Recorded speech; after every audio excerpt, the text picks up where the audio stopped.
IVM. ಜಪಾನಿನ anime ಅನ್ನುವ ಪದ ನೀವು ಕೇಳಿರಬಹುದು. ಡ್ರ್ಯಾಗನ್ ಬಾಲ್ ಝಿ, ಪೋಕೆಮಾನ್ ಈ ತರದ ಕಾರ್ಯಕ್ರಮಗಳ ಹೆಸರು ಕೇಳಿರಬಹುದು. ಆದರೆ ನಿಮಗ್ ಗೊತ್ತಿಲ್ಲದೇನು ನೀವು ಆನಿಮೆ ನೋಡಿರ್ಬೋದು. ಹೇಗೆ ಅಂತೀರಾ? ದೂರದರ್ಶನ್ ನಲ್ಲಿ ಬಂದಿದ್ದ ಮೌಗ್ಲಿ ಜಂಗಲ್ ಬುಕ್ ಕಾರ್ಟೂನ್ ಜ್ಞಾಪಕ ಇದೆಯಾ? ಅದು ಜಪಾನಿನ ಆನಿಮೆ. 1992 ರಾಮಾಯಣ ಕಾರ್ಟೂನ್ ನೋಡಿದ್ರೆ ಅದು ಕೂಡ ಆನಿಮೆ. ಹಾಗಾದ್ರೆ ಏನಪ್ಪಾ ಇದು ಆನಿಮೆ? ಇದೇನೊಂದು ಸ್ಟೈಲ್, ಶೈಲಿ, ಪ್ರಾಕಾರನ? ಏನಿದು? ಬನ್ನಿ ನಾವು ಆನಿಮೆ, ಅದರ ಹಿನ್ನೆಲೆ, ಅದರ ತಪ್ಪು ಕಲ್ಪನೆಗಳು, ಎಲ್ಲಿ ನಿಮಗೆ ಒಂದು ಒಳ್ಳೆ ಪರಿಚಯ ಸಿಗಬಹುದು, ಎಲ್ಲಾದ್ರ ಬಗ್ಗೆ ಮಾತಾಡೋಣ. ತಲೆ ಉಪಯೋಗಿಸಿ ಮಾತಾಡೋಣ. ತಲೆಯೆಲ್ಲಾ ಮಾತಾಡೋಣ. ಬನ್ನಿ ಹರಟೆ ಹೊಡೆಯೋಣ. ನಾನು ಪವನ್. ನಾನು ಸೂರ್ಯ. ನಾನು ಗಣೇಶ್. ಸುಸ್ವಾಗತ ನಮ್ಮ ತಲೆ ಹರಟೆ ಪಾಡ್ಕಾಸ್ಟ್ಗೆ. ನಮಸ್ಕಾರ.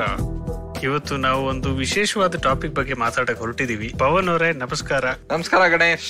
ತುಂಬಾ ದಿನ ಆಯ್ತು ನಾವ್ ಈ ತರ ಕೂತ್ಕೊಂಡು ಇನ್ನೊಂದು ಪಾಡ್ಕಾಸ್ಟ್ ಮಾಡಿ. ಹೌದು, ಬಹಳ ಖುಷಿ ಆಗ್ತಾ ಇದೆ. ತುಂಬಾ ದಿನ ಅನ್ಸುತ್ತಲ್ವಾ? ಈಗ ವಾರ ಎಲ್ಲ ಹೋಗುತ್ತೆ ಅಂತ ಗೊತ್ತಾಗಲ್ಲ. ಆದ್ರೆ ನಾವು ವಿಡಿಯೋ ಗೇಮ್ಸ್ ಮೇಲೆ 4 ವಾರ ಇಂತ ಮಾತಾಡಿದ್ವಾ? ಹೌದು, ಅದೇ ಏನೋ ಅರ್ಧ ವರ್ಷ ಆಗೋಯ್ತು ಅನ್ಸುತ್ತೆ. ಸಣ್ಣ ವಯಸ್ಸಲ್ಲಿ ನಾನು ತುಂಬಾ ಕಾರ್ಟೂನ್ಗಳು ನೋಡ್ತಾ ಇದ್ದೆ. ಡಿಸ್ನಿ ಕಾರ್ಟೂನ್ ಬರ್ತಾ ಇತ್ತು, ಅದ್ ನೋಡ್ತಾ ಇದ್ದೆ. ಕಾರ್ಟೂನ್ ನೆಟ್ವರ್ಕ್ ಅಂತ ಸ್ಟಾರ್ಟ್ ಆಯ್ತು, ಅದನ್ನ ನೋಡಕ್ ಶುರು ಮಾಡಿದೆ. ಅದೇ ಸಾಯಂಕಾಲ ಸ್ಕೂಲಿಂದ ಬಂದ ತಕ್ಷಣ ಕೂತ್ಕೊಂಡು ಇದು ಮಾಡೋದು ಒಂದು. ಅಫ್ಕೋರ್ಸ್ 4 ಗಂಟೆ ಇಲ್ಲ 5 ಗಂಟೆ, 4ರಿಂದ 6 ಅಲ್ವಾ ಮೈನ್ ಮಕ್ಕಳಿಗೆ. ಅದಕ್ಕೆ ಆಮೇಲೆ ನಾವು ಹೋಗಿ ಪಾಠ ಓದ್ಬೇಕು, ಪಾಠ ಓದ್ಬೇಕು, ಹೋಮ್ವರ್ಕ್ ಮಾಡ್ಬೇಕು, ಕರ್ಮಗಳು. ಸೊ ಅದಿರ್ತಾ ಇತ್ತು. ಬಟ್ ನಾನ್ ಹೈಸ್ಕೂಲಿಗೆ ಬಂದು ಆಮೇಲೆ ಕಾಲೇಜು ಆ ಟೈಮಲ್ಲೆಲ್ಲ ಒಂದು ಹೊಸ ತರ ಕಾರ್ಟೂನ್ ನೋಡಕ್ಕೆ ಶುರು ಮಾಡಿದೆ. ಅಂದ್ರೆ ಹೊಸ ತರ ಕಾರ್ಟೂನ್ ಕಾಣಿಸ್ತಾ ಇತ್ತು, ನಾ ಕೂತ್ಕೊಂಡು ನೋಡ್ತಾ ಇರ್ಲಿಲ್ಲ ಅವಾಗ. ಬಟ್ ಒಂದು ಹೊಸ ತರ ಕಾರ್ಟೂನ್ ಕಾಣಿಸ್ತಾ ಇತ್ತು ಚಾನೆಲ್ ಸರ್ಫ್ ಮಾಡುವಾಗ. ಪೋಕೆಮಾನ್ ಅಂತ ಒಂದು ಶೋ ಬರ್ತಾ ಇತ್ತು. ಇದು ಇವತ್ತಿಗೂ ಬರ್ತಾ ಇರುತ್ತೆ in some form or the other. ಇದರಲ್ಲಿ ಚಿತ್ರಗಳು ಬಹಳ ವಿಚಿತ್ರವಾಗಿರ್ತಾ ಇತ್ತು. ಅಂದ್ರೆ ನಾವು ಸಾಧಾರಣವಾಗಿ ಈ Superman cartoon, Disney cartoon ನೋಡಿ ಅಭ್ಯಾಸ ಇರೋರ್ಗೆ ಈ ಚಿತ್ರಗಳು ಒಂಥರ ಕಾಣುತ್ತೆ. ಅಂದ್ರೆ ಕಣ್ಣುಗಳು, ದೊಡ್ಡ ಕಣ್ಣುಗಳು, ಮೂಗೆಲ್ಲ ಒಳ್ಳೆ ಚೂಪಿರೋ ತರ ಮೂಗು, ಈ ತರದ್ದೆಲ್ಲ ಡಿಸೈನು, ಮತ್ತೆ ಕೂದ್ಲು ಒಂಥರ ಮುಳ್ಳಂದಿಗೆ ತರ ಇರೋ ತರ ಕೂದ್ಲು, ಹೇರ್ ಸ್ಟೈಲ್ ಅಲ್ಲಿ. ಡ್ರ್ಯಾಗನ್ ಬಾಲ್ ಝಿ ಬಗ್ಗೆನೂ ಯೋಚನೆ ಮಾಡ್ತಾ ಇದ್ದೀರಾ ಈಗ? ಅದು ನೋಡಿರ್ತೀರಾ ಅಲ್ವಾ? ಎಲ್ಲೋ ಬಂದಿರುತ್ತೆ ಒಂದ್ ಸ್ವಲ್ಪ. ಹೌದೌದು. ಸೊ ಈ ತರ ಎಲ್ಲ ಡಿಸೈನ್ಸ್ ಇದೆಲ್ಲ ವಿಚಿತ್ರವಾಗಿತ್ತು. ಜನ ಜಾಪನೀಸ್ ಕಾರ್ಟೂನ್ ಅಂತ ಕರೀತಾರೆ, ಇನ್ ಕೆಲವರು ಅಂದ್ರೆ ಅದ್ರದ್ದು ಮೇನ್ ಹೆಸರು ಆನಿಮೆ ಅಂತ ಕರೀತಾರೆ. ಹೌದು, ಅದು ಆನಿಮೆ ಅನ್ನೋ ಪದನ ಹೀಗೆ ಯೋಚನೆ ಮಾಡಿ ನಮ್ ಭಾಷೆಗಳಲ್ಲಿ ನಾವು ಹೇಗೆ ಇಂಗ್ಲಿಷ್ ಪದಗಳನ್ನು ಉಪಯೋಗಿಸ್ತೀವೋ, ಆದ್ರೆ ಅವರು ಇಂಗ್ಲಿಷ್ ಪದಗಳನ್ನ ತಗೊಳ್ಳೋವಾಗ ಸ್ವಲ್ಪ ಅದನ್ನ ಚಿಕ್ಕದಾಗಿ ಮಾಡಿ ತಗೋತಾರೆ. ಸೊ ಇವಾಗ ಐಸ್ ಕ್ರೀಮ್ ಅಂತ ಹೇಳಿದ್ರೆ ಜಾಪನೀಸ್ ಅಲ್ಲೇ ಒಂದು ಶುದ್ಧ ಪದ ಇರ್ಬೋದು, ಆದ್ರೆ ಜನ ಅದನ್ನ ಐಸ್ ಕ್ರೀಮ್ ಅನ್ನ ಐಸು ಅಂತ ಕರೀತಾರೆ. ಓಕೆ, ಸೊ ಹಂಗೆ ಅನಿಮೇಷನ್ ನ ಆನಿಮೆ ಮಾಡಿದ್ರು, ಶಾರ್ಟ್ ಫಾರ್ಮ್ ತರ. ಅಂಡ್ ಅದು ಉಪಯೋಗಿಸಕ್ ಶುರು ಮಾಡಿದ್ರು ಒಂದು ಅವ್ರ ದೇಶದ ಕಾರ್ಟೂನ್ಸ್, ಅವ್ರ ದೇಶದ ಅನಿಮೇಟೆಡ್ ಪ್ರೋಗ್ರಾಮಿಂಗ್ ಬಗ್ಗೆ. ಆದ್ರೆ ಅವ್ರದೇ ಒಂದು ಇಂಡಸ್ಟ್ರಿ ಇತ್ತು, ಅವ್ರದೇ ಒಂದು ಸ್ಟೈಲ್ ಇತ್ತು, ಒಂದು ಸೆನ್ಸಿಬಿಲಿಟಿ ಇತ್ತು. ವೆಸ್ಟರ್ನ್ ಇದಕ್ಕಿಂತ ತುಂಬಾನೇ ಬೇರೆ. ಸೊ ಈಗ ನಾವೆಲ್ಲ ಅದನ್ನ ಆನಿಮೆ ಅಂತ ಕರಿತೀವಿ. ಸೊ ಟಿಪಿಕಲಿ ಅದು ಜಪಾನ್ ಇಂದ ಬರ್ಬೇಕು. ಈಗ ಆನಿಮೆ ಏನು ಅನ್ನೋದು ಒಂದು ಪ್ರಶ್ನೆ ಆಗಿದೆ. ಯಾಕಂದ್ರೆ ಕೊರಿಯಾ ಇಂದಾನು ಈಗ ಒಳ್ಳೊಳ್ಳೆ ಅನಿಮೇಟೆಡ್ ಪ್ರಾಪರ್ಟೀಸ್ ಬರ್ತಾ ಇದೆ. ತುಂಬಾ ಸತಿ ಕೊರಿಯನ್ ಸೋರ್ಸ್ ಮೆಟೀರಿಯಲ್ ಇರ್ಬೋದು, ಜಾಪನೀಸ್ ಕಂಪನಿ ಜೊತೆ ಕೆಲಸ ಮಾಡ್ಬೋದು, ಉಲ್ಟಾ ಎಟ್ಸೆಟ್ರಾ. ಈಗ ಸ್ವಲ್ಪ ವೆಸ್ಟ್ ಅಲ್ಲೂ ಜನ ಈ ಒಂದು ಆನಿಮೆ ಅನ್ನೋ ಒಂದು ಸ್ಟೈಲ್ ಆರ್ ವಾಟ್ ಎವರ್ ಅದನ್ನ ಇನ್ಸ್ಪಿರೇಷನ್ ತಗೊಂಡು ಅವ್ರು ಬೇರೆ ಕೆಲಸನೂ ಮಾಡ್ತಾ ಇದ್ದಾರೆ. ಸೊ ಈಗ ಒಂದ್ ಸ್ಥಿತಿಗೆ ಬಂದಿದೆ. ಬಟ್ ಸೊ ಈ ಆನಿಮೆ ಅಂದ್ರೆ ಏನು ಅಂತ ಇನ್ನು ಸ್ವಲ್ಪ ಇನ್ನೊಂದ್ 2 ನಿಮಿಷದಲ್ಲಿ ಹೋಗೋಣ. ಆದ್ರೆ ನೀವ್ ಹೇಳಿದ್ರಲ್ಲ ಬೆಳೀತಾ, ಆಕ್ಚುಲಿ ನಾನ್ ಒಂದ್ ಲಿಸ್ಟ್ ಹಾಕಿದ್ದೆ. ಜನ ಇಂಡಿಯಾನಲ್ಲಿ ಫಸ್ಟ್ ಟೈಮ್ ಏನಾದ್ರೂ ಈ ತರ ಆನಿಮೆ ನೋಡುವಾಗ ಅವ್ರ ಅಭಿಪ್ರಾಯ ಏನ್ ಬರುತ್ತೆ ಅಂತ. ಅಂಡ್ ಆಲ್ಮೋಸ್ಟ್ ನೀವ್ ಹೇಳಿದ್ ಎಕ್ಸಾಕ್ಟ್ ವರ್ಡ್ ಟು ವರ್ಡೇ ಇದೆ. ದೊಡ್ಡ ಕಣ್ಣು, ವಿಚಿತ್ರ ಕೂದ್ಲು, ತರ ಬೇರೆ ತರ ಕಾಣಿಸ್ತಾರೆ, ತರ ಬೇರೆ ಇದೆ, ಏನಿದು ಸ್ವಲ್ಪ ವಿಚಿತ್ರ ಇಲ್ಲ ಸಾಕಷ್ಟು ವಿಚಿತ್ರ ಅಲ್ವಾ?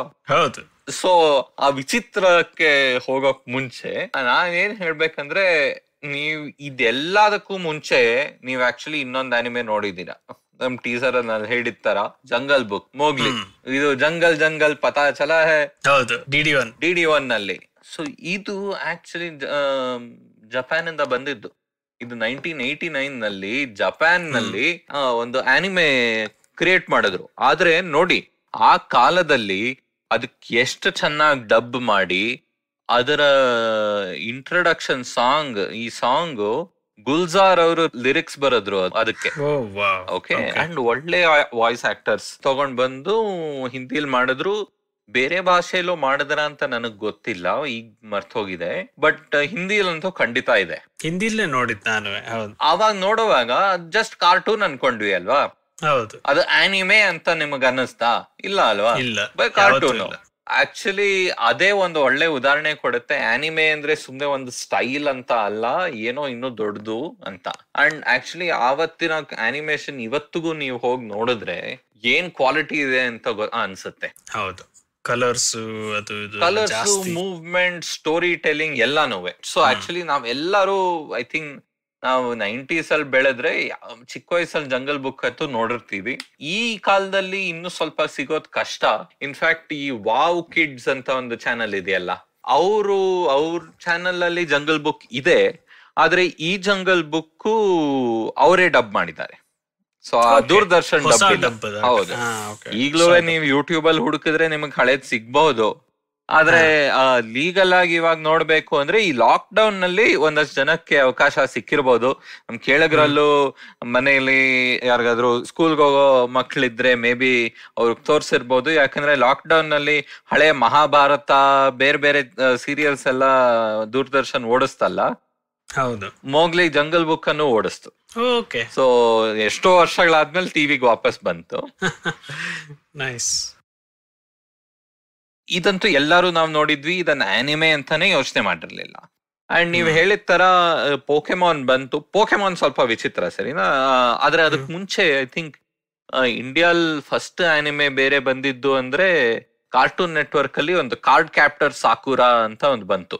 ತುಂಬಾ ಜನ ನೋಡಿದ್ರು. ನಾನೊಂದ್ ಸ್ವಲ್ಪ ಎಪಿಸೋಡ್ ನೋಡಿದ್ದೆ.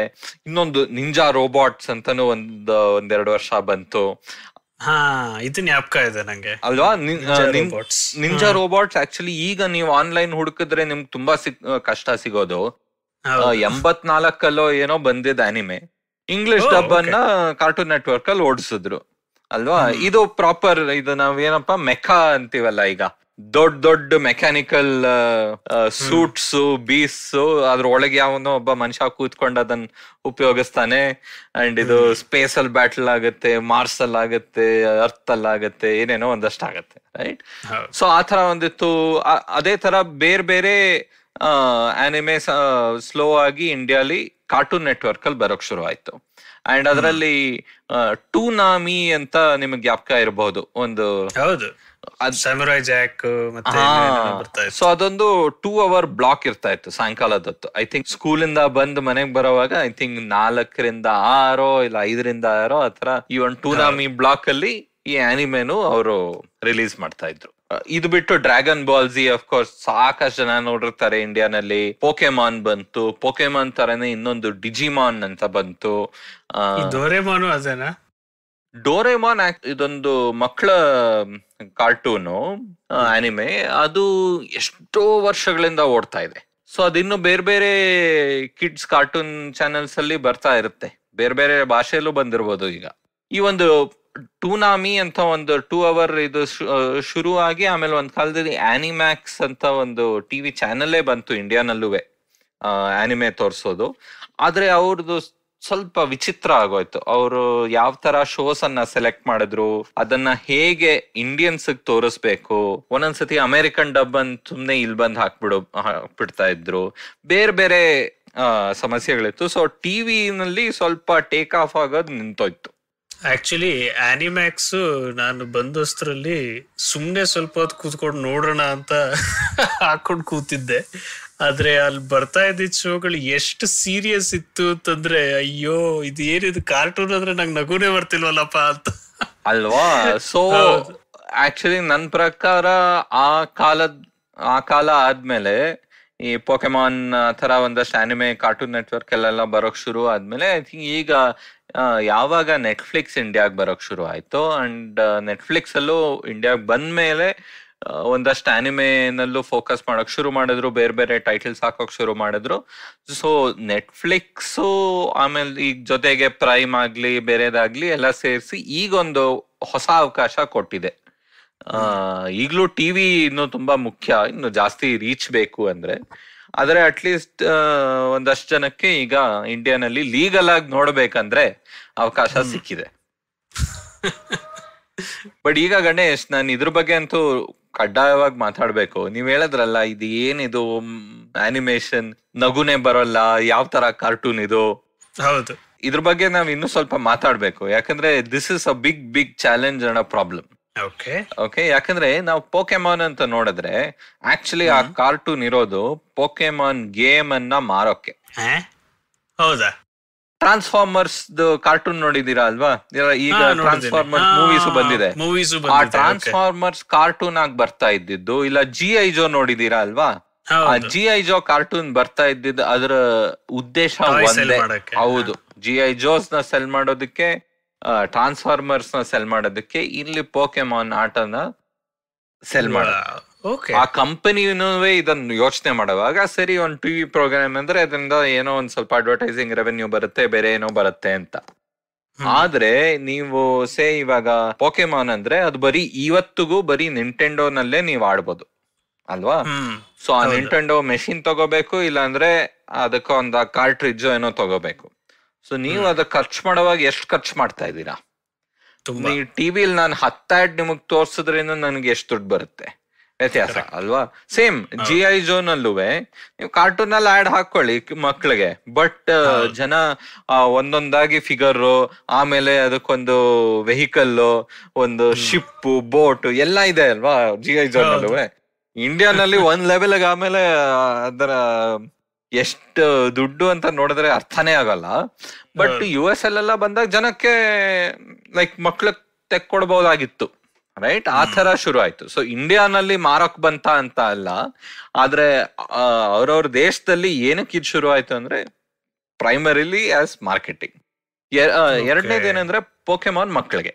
ಓಕೆ, ನಿಜವಾಗ್ಲೂ ಮಕ್ಳಿಗೆ. ಯಾಕಂದ್ರೆ ಪೋಕೆಮಾನ್ ಅಲ್ಲಿ ಆ ಮೇನ್ ಒಬ್ಬ ಆಶ್ ಕೆಚಮ್ ಅಂತ ಇಂಗ್ಲಿಷ್ ಅಲ್ಲಿ ಅವನ ಹೆಸರು. ಮೇನ್ ಕ್ಯಾರೆಕ್ಟರ್ ನೋಡಿದ್ರೆ ಅವನು ವಯಸ್ಸಾಗೋದೇ ಇಲ್ಲ, ಯಾವಾಗ್ಲೂ ಅದೇ ವರ್ಷದಲ್ಲಿದ್ದಾನೆ. ಇಡೀ ವರ್ಷ ನಡೆಯುತ್ತೆ. ಯಾಕಂದ್ರೆ ಇದು ಮಕ್ಕಳಿಗೆ ಪ್ರತಿ ವಾರ ಒಂದು ಸೇಮ್ ಶೋನ ತೋರ್ಸೋಣ, ಅವರೇ ವಯಸ್ಸಿರ್ಲಿ, ಆ ತರ ಒಂದು ಉದ್ದೇಶದಿಂದ ಪೋಕೆಮಾನ್ ಮಾಡಿರೋದು. ಸೊ ತುಂಬಾ ಸತಿ ಪ್ರತಿ ವಾರ ನೀವೊಂದ್ ಎಪಿಸೋಡ್ ಹಾಕ್ಬೇಕಂದ್ರೆ ಒಂದ್ ವರ್ಷದಲ್ಲಿ ಎಷ್ಟು ಕ್ವಾಲಿಟಿ ಇರುತ್ತೆ, ಎಷ್ಟು ಪ್ಲಾಟ್ ಇರುತ್ತೆ. ಅಂಡ್ ಇದನ್ನ ನೀವು 20 ವರ್ಷ ಮಾಡ್ಕೊಂಡು ಹೋಗ್ತಾ ಇದ್ರೆ, ಅಂಡ್ ಪೋಕೆಮಾನ್ 20 ವರ್ಷಕ್ಕೆ ಬರ್ತಾ ಇದೆ ಟಿವಿ ಸೀರೀಸ್, ಎಷ್ಟು ಸತಿ ನೀವು ಹಳೆ ಪ್ಲಾಟ್ ಅನ್ನ ರಿಪೀಟ್ ಮಾಡ್ತೀರಾ? ರೈಟ್? ಸೊ ಅದೆಲ್ಲ ಆಗತ್ತೆ. ಆದ್ರೆ ಆನಿಮೆ ಅಂತ ನಾವು ಯೋಚನೆ ಮಾಡ್ಬೇಕಂದ್ರೆ ಇದೊಂದು ಜಾನರ ಅಲ್ಲ. ತುಂಬಾ ಸತಿ ನಾವೊಂದು ಸ್ಟೈಲ್ ಇಲ್ಲ ಜಾನ್ರ ಅಂತ ಅನ್ಕೋತೀವಿ. ಆದ್ರೆ ಆನಿಮೆ ಅಂದ್ರೆ ಮಾಧ್ಯಮ. ಓಕೆ, ಜಪಾನ್ ನಲ್ಲಿ ಸ್ವಲ್ಪ 2D ಆನಿಮೇಷನ್ಗೆ ಇನ್ನು ಸ್ವಲ್ಪ ಪ್ರಾಮುಖ್ಯತೆ ಇದೆ. ಇವಾಗ ವೆಸ್ಟ್ ಅಲ್ಲಿ ಈಗ ನಾವು ಡಿಸ್ನಿ ಪಿಕ್ಸಾರ್ ನೋಡಿದ್ರೆ ಎಲ್ಲ ಅದು 3D ಫುಲ್ 3D ಹೋಗಿದೆ. ಜಪಾನ್ ನಲ್ಲಿ 3D ಉಪಯೋಗಿಸ್ತಾರೆ, ಬ್ಲೆಂಡ್ ಮಾಡ್ತಾರೆ, ಆದ್ರೆ 2D ಇನ್ನು ತುಂಬಾ ಇಂಪಾರ್ಟೆಂಟ್ ಆಗಿದೆ. ರೈಟ್? ಆದ್ರೆ ಇನ್ನೊಂದೇನಂದ್ರೆ ಮೇನ್ ವ್ಯತ್ಯಾಸ ಜಪಾನ್ ನಲ್ಲಿ ಏನು ಅಂದ್ರೆ, ಜಪಾನ್ ಅವರು ಈ ಮಾಧ್ಯಮದನ್ನ ಸೀರಿಯಸ್ ಆಗಿ ತಗೋತಾರೆ. ತುಂಬಾ ಜನ ಇದ್ರ ಮೇಲೆ ನನ್ ಜೊತೆ ಜಗಳ ಆಡ್ಬೋದು. ಬಟ್ ನನ್ ಪ್ರಕಾರ ವೆಸ್ಟರ್ನ್ ಎಂಟರ್ಟೈನ್ಮೆಂಟ್ ಅಲ್ಲಿ ಕಾರ್ಟೂನ್ ಅನ್ನೋ ಒಂದು ಮಾಧ್ಯಮ, ಇಲ್ಲ ಈ ಆನಿಮೇಷನ್ ಅನ್ನೋ ಒಂದು ಮಾಧ್ಯಮ ಸೀರಿಯಸ್ ಆಗಿ ತಗೊಳಲ್ಲ. ಅಂದ್ರೆ ಮಕ್ಕಳಿಗೆ ಸೀಮಿತವಾಗಿ ಏನಾದ್ರೂ ಮಕ್ಕಳಿಗಿಲ್ಲ ಅಂದ್ರೆ ಏನಾದ್ರೂ ಲೈಟ್ ಆಗಿ ಅಲ್ವಾ? ಸೊ ಲೈಟು, ಈಸಿ, ಏನೋ ಹಾಸ್ಯವಾಗಿರ್ಬೇಕು, ಏನೋ ಸಿಂಪಲ್ ಆಗಿರ್ಬೇಕು. ಇಲ್ಲ ಮಕ್ಳಿಗೆ ಅಂದ್ರೆ ಏನ್ ಬೇಕಾದ್ರೂ ಆಕ್ಷನ್ಸ್ ಇರ್ಬೋದಲ್ವಾ? ನಾವ್ ನೋಡಿದೀವಿ ಕಾರ್ಟೂನ್ ಸೆಂಚುರಿಯನ್ಸ್ ಆಗ್ಲಿ, ಬೆಂಟೆನ್, ಬೇರೆ ಬೇರೆ ಕಾರ್ಟೂನ್ ಸಾಕಷ್ಟು ಫನ್ನಿನೂ ಇದೆ, ಆಕ್ಷನ್ ಇದೆ, ಬೇರೆ ಬೇರೆನೂ ಇದೆ. ಅಲ್ವಾ?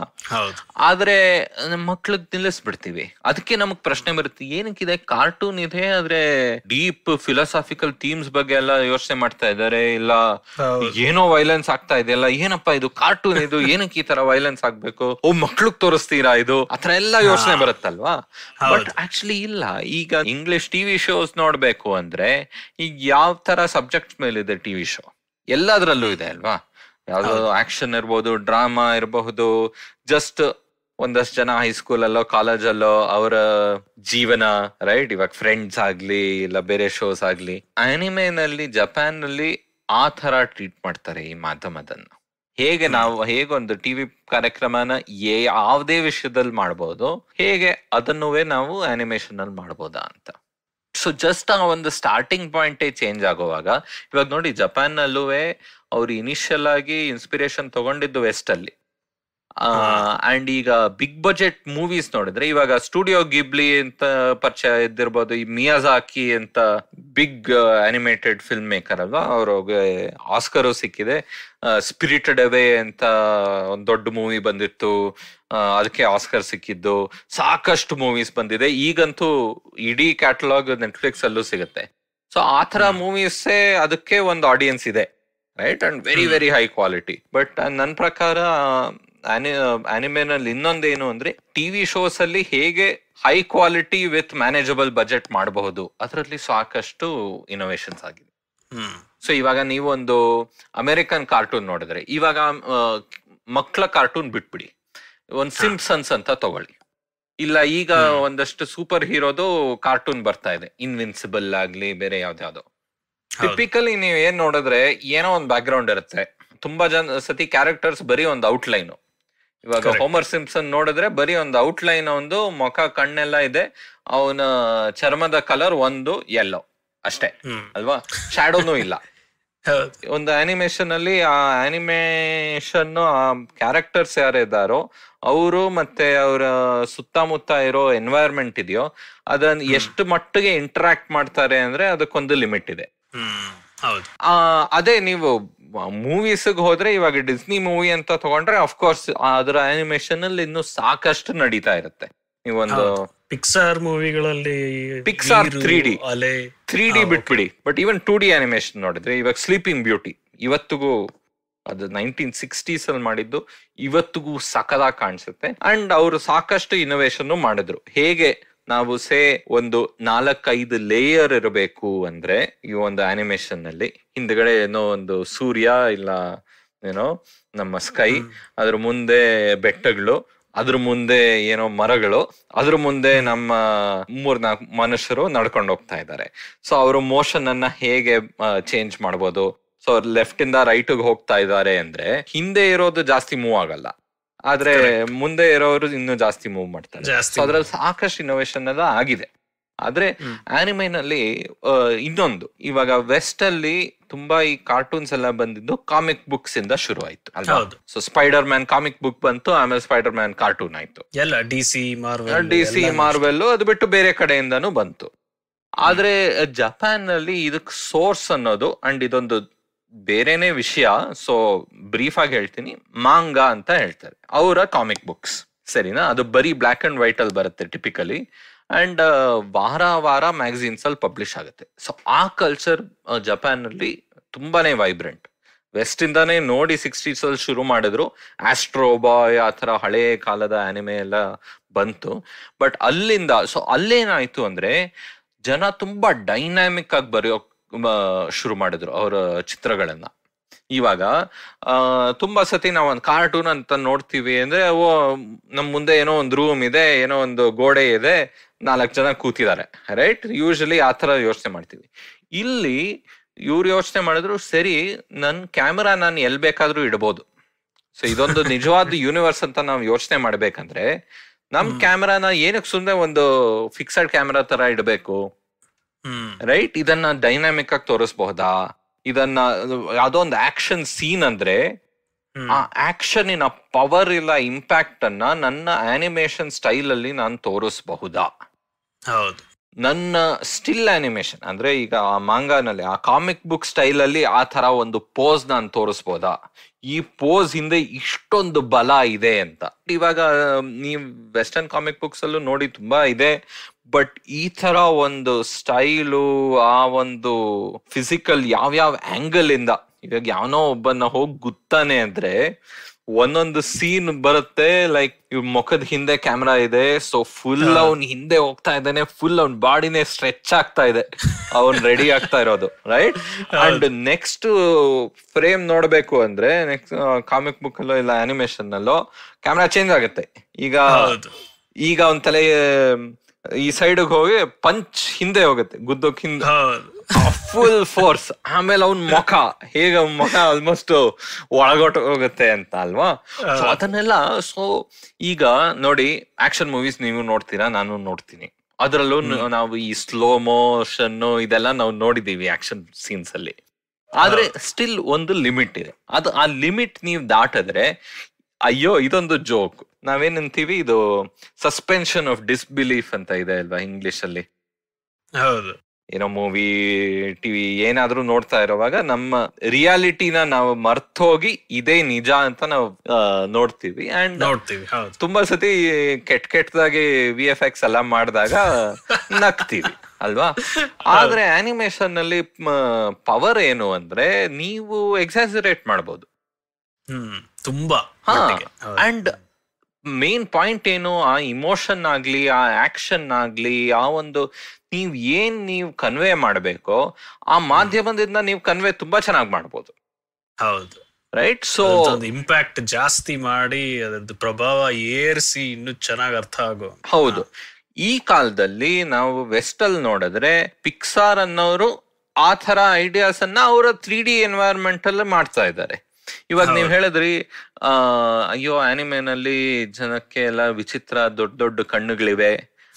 ನೀವ್ ಯಾವ್ದಾದ್ರು ಒಂದು ಪಿಕ್ಸಾರ್ ಮೂವಿ ತೆಗೀರಿ, ರ್ಯಾಂಡಮ್ ಆಗಿ ಅವ್ರ ಕಣ್ ಸೈಜ್ ನೋಡಿ, ಕರೆಕ್ಟ್ ದೊಡ್ಡದಾಗಿದೆ ಅಲ್ವಾ?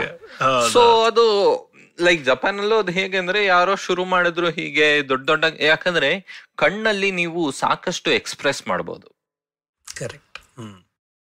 ಅಂಡ್ ಚಿತ್ರ ಮಾಧ್ಯಮದಲ್ಲಿ ಈ ಕಣ್ಣು ಎಕ್ಸ್ಪ್ರೆಷನ್ ಚೆನ್ನಾಗಿ ಕೊಡ್ತು ಅಂತಂದ್ರೆ ಅರ್ಧಕ್ಕರ್ಧ ಹೌದು ಈಸಿ ಆಗುತ್ತೆ ಇನ್ನು ನಿಮ್ಮ ಮೆಸೇಜ್ ನ ತಲುಪ್ಸಕ್ಕೆ, ಥೀಮ್ಸ್ ನ ಕಮ್ಯುನಿಕೇಟ್ ಮಾಡಕ್ಕೆ. ಹೌದು.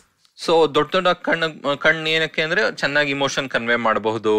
ಅಂಡ್ ಅದರಿಂದಾನೇ ಇವಾಗ ನಾವು ಇಮೋಜಿ ಅಂತ ನಮ್ಮ ಕೀಬೋರ್ಡ್ ಅಲ್ಲಿ ನಾವ್ ಏನ್ ಟೈಪ್ ಮಾಡ್ತೀವೋ, ಇಮೋಜಿ ಅನ್ನೋ ಪದ ಬರೋದು ಜಾಪನೀಸ್ ಇಂದಾನೆ. ಹೌದು, ನಾನು ಆಕ್ಚುಲಿ ಅದ್ ಯೋಚನೆ ಮಾಡ್ತಿದ್ದೆ, ನಾವು ಯಾವಾಗ್ಲೂ ಇಮೋಟಿಕನ್ ಅಂತ ಇದ್ವಿ ಅದನ್ನ, ಈಗ ಕಾಮನ್ ಯೂಸೇಜ್ ಅದು ಇಮೋಜಿ ಅನ್ನೋದು. ಅಂಡ್ ಕಣ್ಣುಗಳು ನಾವು ವಿಚಿತ್ರ ಅನ್ಬೋದು, ಬಟ್ ನೀವ್ ಒನ್ಸ್ ನೋಡಕ್ ಶುರು ಮಾಡಿದ್ರೆ ಪ್ರತಿ ಆನಿಮೆನಲ್ಲಿ ಒಂದೇ ತರ ಕಣ್ಣಿಲ್ಲ. ಹೌದು, ಒಂದೊಂದ್ರಲ್ಲಿ ತುಂಬಾ ದೊಡ್ಡದಾಗಿರುತ್ತೆ, ಒಂದೊಂದ್ರಲ್ಲಿ ಜಸ್ಟ್ ನಾರ್ಮಲ್ ಆಗಿರುತ್ತೆ. ನೀವು 1 ಎಪಿಸೋಡ್ ಇಲ್ಲ 2 ಎಪಿಸೋಡ್ ನೋಡಿದ್ಮೇಲೆ ನಿಮ್ಗೇನು ವಿಚಿತ್ರ ಅಂತಾನೆ ಅನ್ಸೋಲ್ಲ, ರೈಟ್? ಜಸ್ಟ್ ಈ ಆನಿಮೆನ ಸ್ಟೈಲ್ ಅಂತಾನೆ ಅನ್ಬೋದು. ಪವನ್ ಅವರೇ, ಇನ್ನೊಂದು ವಿಚಿತ್ರವಾದ ವಿಷಯ ನಾನ್ ನೋಡಿರೋದು ಅಂದ್ರೆ ಆನಿಮೆ ಫೈಟ್ ಸೀನ್ಸ್ ನಡಿಬೇಕಾದ್ರೆ ಸಿಕ್ಕಾಪಟ್ಟೆ ಮಾತಾಡ್ತಾರೆ. ಹೌದು, ನಿಜ. ಇದು ನಿಜವಾಗ್ಲೂ ಅಲ್ಲೂ ಮಾಡಕ್ ಆಗಲ್ಲ ನನ್ನ ಪ್ರಕಾರ. 2 ತರ. ಓಕೆ, ಒಂದು ಹೌದು, ಆನಿಮೆನಲ್ಲಿ ತುಂಬಾ ಸತಿ ಒಂದು ಕಾಮನ್ ಸ್ಟೈಲ್ ಏನಾಗಿದೆ ಅಂದ್ರೆ, ತುಂಬಾ ಸತಿ ಅವರು ಯುದ್ಧ ಮಾಡೋವಾಗ, ಫೈಟ್ ಅಲ್ಲಿ ಇರೋವಾಗ ಬ್ಯಾಕ್ ಸ್ಟೋರಿ, ಫ್ಲಾಶ್ ಬ್ಯಾಕ್ ಇದೆಲ್ಲ ಬರುತ್ತೆ ತುಂಬಾ. ಓಕೆ, ಇಡೀ ಎಪಿಸೋಡ್. ಹೌದು. ಅಂಡ್ ತುಂಬಾ ಸತಿ ಅಂಡ್ ಹೇಗೆ ಯೋಚನೆ ಮಾಡ್ಬೋದಂದ್ರೆ, ಇವಾಗ ನೀವು ಬೇರೆ ಬೇರೆ ಆಟಗಳು ಆಡ್ತೀರಾ, ಆನಿಮೆನಲ್ಲಿ ಆಲ್ಮೋಸ್ಟ್ ಎಲ್ಲಾ ಕಡೆ ಟರ್ನ್ ಬೈ ಟರ್ನ್ ಆಕ್ಷನ್ ಅಂತಾನೆ ಯೋಚನೆ ಮಾಡ್ಬೋದು ಅಲ್ವಾ?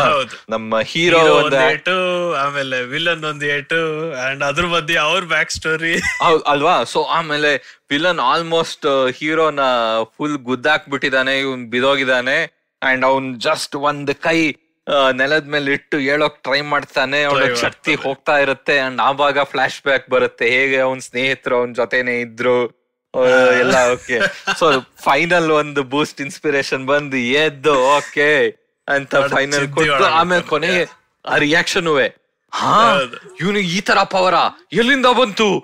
ಅಂಡ್ ಯೂಶ್ವಲಿ ಸೈಡ್ ಅಲ್ಲಿ ಯಾರೋ ಇಬ್ರು ಕೂತ್ಕೊಂಡು ಕಾಮೆಂಟ್ ಹೊಡಿತಾ ಇರ್ತಾರೆ ಅಲ್ವಾ? ಸೊ ಇದು ನಿಜ. ಆದ್ರೆ ಇದು ಸ್ವಲ್ಪ ಎಕ್ಸ್ಟ್ರಾ ಏನಕ್ಕೆ ಬ್ಲೋ ಅಪ್ ಆಯ್ತು ಅಂದ್ರೆ ಬಿಗ್ಗೆಸ್ಟ್ ಅನ್ಸುತ್ತೆ dragon ball G. Okay, power up. ಹಾ, ತುಂಬಾ ಸತಿ ಇಡೀ ಎಪಿಸೋಡ್ ಗೋಕು ಅಲ್ವಾ ಮೇನ್, ಗೋಕು ಅವನ್ ನಿಂತ್ಕೊಂಡು ಅವನು ಕರಾಟೆ ಪೋಸ್ ಅಲ್ಲಿ ಅವನ್ ಅಂತ ಜಸ್ಟ್ ಅವ್ನ್ ಪವರ್ ಅಪ್ ಮಾಡ್ತಾ ಇರ್ತಾನೆ ಅಷ್ಟೇ, ಬೇರೆ ಏನಲ್ಲ. ಇಡೀ ಎಪಿಸೋಡ್, ನೆಕ್ಸ್ಟ್ ಎಪಿಸೋಡ್ ಒಂದು ಪಂಚ್ ಹೊಡಿತಾನೆ ಅಷ್ಟೇ.